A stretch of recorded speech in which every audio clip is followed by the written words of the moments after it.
Tram বললেই এই কলকাতা শহরের এখনো হাজার হাজার মানুষের চোখে ভেসে ওঠে পুরনো কোনো সুখস্মৃতি।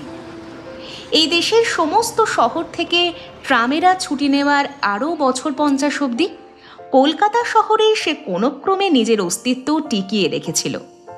অবশেষে এই কলকাতা শহর থেকেই বিদায় নিয়েছে ট্রামেদের দল। আজ থাকলো সেই ট্রামেদের নিয়ে গল্প। আপনারা শুনছেন ক্লক টাওয়ার পডকাস্ট। পৃথিবীর বিভিন্ন দেশের বিভিন্ন সময়ের বিভিন্ন মানুষের গল্প নিয়ে আসি আমরা প্রত্যেক সপ্তাহে শুক্রবার। এমন সব গল্প যা শুনতে গল্প হলেও আসলে সত্যি। এইরকমই সত্যি গল্প শুনতে আমাদের চ্যানেলটি সাবস্ক্রাইব করুন আর শুনতে থাকুন আজকের পর্ব। এসে গিয়েছে আমাদের নতুন গল্পের চ্যানেল কাহিনী স্কোপ, লিংক থাকলো ডেসক্রিপশনে। প্রত্যেক সপ্তাহে নতুন নতুন গল্প শুনতে সাবস্ক্রাইব করুন আজই।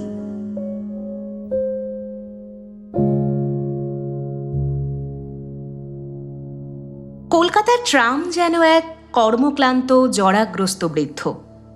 তার 150 বছর বয়সী থুরথুরে অবস্থা দেখে কল্পনা করা কঠিন যে 60-এর দশক অবধি তার আভিজাত্য ছিল অটুট। ট্রাম নিয়ে আলোচনা করতে গেলে মনে পড়বে তার উজ্জ্বল অতীতের কথা। বিদ্যুৎ ব্যবহার শুরু হওয়ার প্রায় 2.25 শতাব্দী আগে প্রথম ঘোড়ায় টানা ট্রাম গাড়ি চালানো হয়। 1860 সালে ব্রিটেনের ওয়েলস শহরে প্রথম ঘোড়ায় টানা ট্রাম চলে। 1860 থেকে তা শুরু হয় জোর কদমে। তার কিছু বছর পরেই কলকাতার অভিভাবকদের মাথায় আসে ঘোড়ায় টানা ট্রামের কথা। শিয়ালদহে তখন রেলের নিয়মিত আনাগোনা।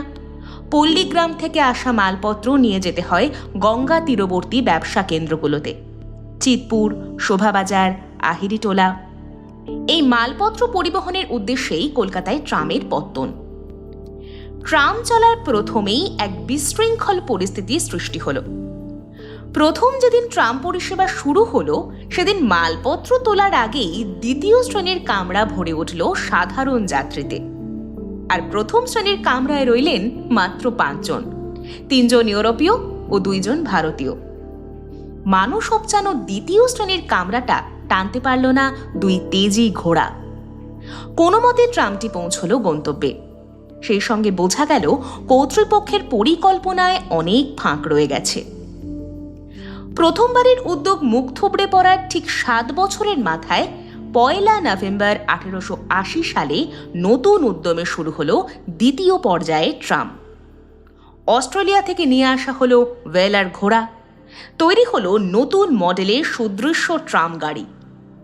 1900 সালে কলকাতার বুকে 19 মাইল জুড়ে ট্রাম লাইন পাতা হলো। তার ওপর দিয়ে দৌড়তো 186টি ট্রাম। গড় হিসেবে বছরে প্রায় 130 লক্ষ যাত্রী ট্রামে চাপতেন।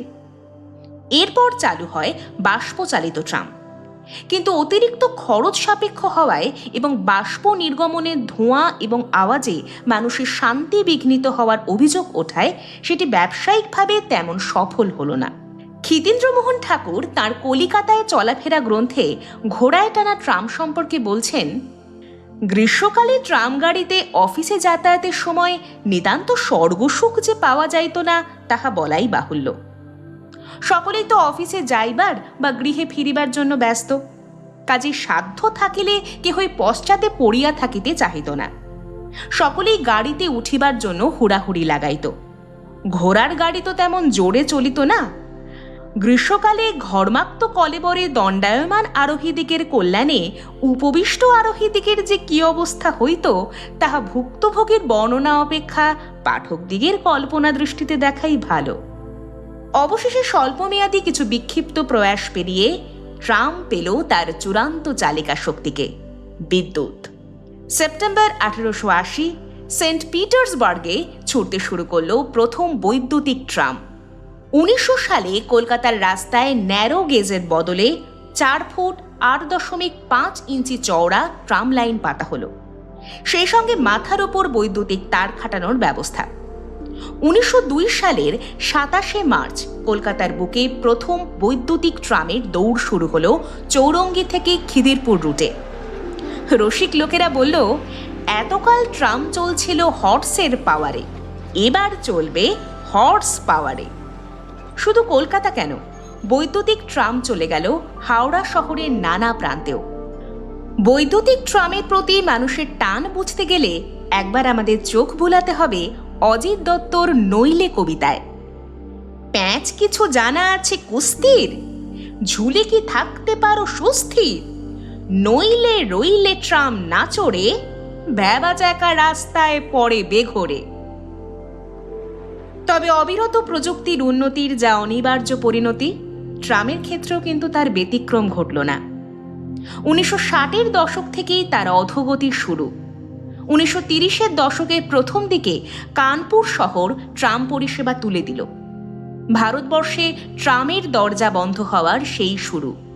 1950-এর দশকের মাঝামাঝি একে একে ট্রাম উঠিয়ে দেওয়া হলো চেন্নাই, দিল্লি আর মুম্বাই শহর থেকে। অন্যদিকে বলা হলো হাওড়ার সংকীর্ণ রাজপথে ট্রাম নাকি যানজট সৃষ্টি করছে। হাওড়ায় ট্রামের পাত্তারি গোটানোর পালা এসে গেল। হাওড়ার মতো সম্পূর্ণ নির্বাসনে পাঠানো হলো না মূল কলকাতার ট্রামকে, কিন্তু সময়ের সঙ্গে তাল রাখতে না পারার রুগ্নতা স্পষ্ট হতে থাকলো ট্রাম ব্যবস্থায়। যাত্রীরাও মুখ ফেরাতে লাগলেন। 1970-এর দশকে পেট্রোলের দামের ক্রমাগত ঊর্ধ্বগতি আর বায়ু দূষণমুক্ত পরিবেশ গঠনের কারণে মানুষ আবার সোৎসাহে আহ্বান জানালো ট্রামকে। কিন্তু ট্রামের কপাল বড়ই মন্দ। তাই তখনই শুরু হলো মেট্রো রেলের কাজ। মেট্রো রেল দূষণও ছড়াবে না, আবার মূল্যবৃদ্ধির আশঙ্কাও নেই। উল্টে দ্রুত গতির এক যান। দ্রুতি লোভাতুর কলকাতা তাই আর ট্রামের দিকে ফিরেও চাইল না। অথচ পর্যটকদের জন্য গাইড বুকে বা ইন্টারনেটে কলকাতার ঐতিহ্য বা বৈশিষ্ট্যের কথা বলতে গেলে ট্রামের কথা কিন্তু আসবেই। 2023-এর 21শে জুন কলকাতা হাইকোর্টের মাননীয় প্রধান বিচারপতি কলকাতা ট্রামের দুরাবস্থাকে দুর্ভাগ্যজনক আখ্যা দিয়েছেন। কলকাতার নিজস্ব শোক কিন্তু জড়িয়ে আছে তার ট্রামের সঙ্গে। তার প্রধান এক কবির মৃত্যু শোক, কবি জীবনানন্দ দাশ। কলকাতা ট্রামের কথা বলতে গেলে কবি সেই কবিতাটির কথা তাই বড়ই মনে পড়ে। অনেক রাত হয়েছে, অনেক গভীর রাত হয়েছে। কলকাতার ফুটপাথ থেকে ফুটপাথে, ফুটপাথ থেকে ফুটপাথে কয়েকটি আদিম সর্পিনী সহোদরার মতো এই যে ট্রামের লাইন ছড়িয়ে আছে পায়ের তলে, সমস্ত শরীরের রক্তে এদের বিষাক্ত বিস্বাদ স্পর্শ অনুভব করে হাঁটছি আমি। সামনে শুধু সমাপ্তির অপেক্ষা, তবুও জানি থেকে যাবে কিছু উজ্জ্বল স্মৃতি, কিছু নাছোড় আশাবাদীর উদ্দীপ্ত স্বপ্ন বুনন। কলকাতা কখনো তার ট্রামকে ভুলবে না, তাই কলকাতায় ট্রামের মৃত্যু নেই।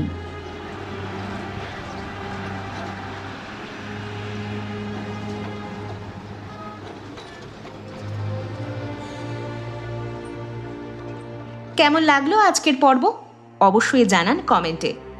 আমরা বাংলা ভাষায় আপনাদের জন্য তৈরি করার চেষ্টা করছি বাঙালির ইতিহাসের সবথেকে বড় অডিও লাইব্রেরি। আগামী প্রজন্মের জন্য আমরা রেখে যেতে চাইছি চেনা শহর বা মফস্বলের অচেনা গল্প, কিছু মানুষের গল্প। আপনাদের যদি আমাদের কাজ ভালো লাগে তাহলে অবশ্যই একটা লাইক করে দেবেন। আরও এরকম পর্ব শুনতে চাইলে সাবস্ক্রাইব করে সঙ্গে থাকবেন। আর যদি মনে করেন এরকম কাজ আরও অনেক মানুষের কাছে পৌঁছানো উচিত, তাহলে না হয় একটু বন্ধুদের সঙ্গে শেয়ার করে নেবেন। আর যদি আপনি ইউটিউবের নতুন হাইপ অপশনটি দেখতে পাচ্ছেন, তাহলে সেটা একটু ক্লিক করে দেবেন। আপনার ছোট্ট এই ভালোবাসা আমাদের পৌঁছে দিতে পারে আরও অনেক মানুষের কাছে। এসে গিয়েছে আমাদের নতুন গল্পের চ্যানেল কাহিনী স্কোপ, লিঙ্ক থাকলো ডেসক্রিপশনে। সাবস্ক্রাইব করুন আর শুনতে থাকুন দারুণ দারুণ সব গল্প। আজকের পর্ব পাঠিয়েছিলাম আমি মৌটুসী, স্ক্রিপ্ট সৌজন্যা, পরিকল্পনা কৌশিক রায়, কভার রৌনক। আগামী সপ্তাহে আমরা আসছি আরও একটি নতুন পর্ব নিয়ে। সঠিক সময় নোটিফিকেশন পেতে অবশ্যই সাবস্ক্রাইব করে রাখুন আমাদের চ্যানেলটি। তাহলে দেখা হচ্ছে আবার পরের শুক্রবার ঠিক রাত 9টায়। ততক্ষণ ভালো থাকবেন, সুস্থ থাকবেন।